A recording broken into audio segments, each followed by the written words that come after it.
อยากซื้อเฮือนหลังนี้ไปสานต่อมาจัดด่วนเด้อมี2หลังละ$195,000ได้สภาพนี้เลยทุกคน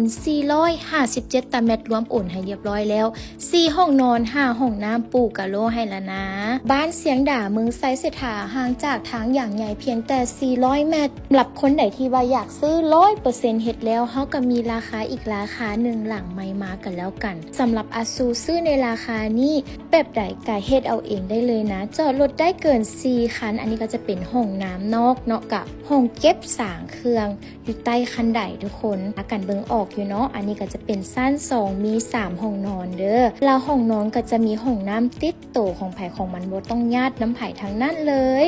โลเคชั่นก็ดีเช่นกันสำหรับคนใดเด้อที่ว่าอยากได้เฮือนแบบนี้ประหยัดไฟแน่นอนเพราะว่าเพิ่นเฮ็ดเฮือนเป็นโอเพ่นนิดนึงเนาะเฮ็ดให้ซันไลท์เข้ามาได้หลายเติบทุกคน I love it I love it ราคา$195,000ทักมาด่วนๆที่เบอร์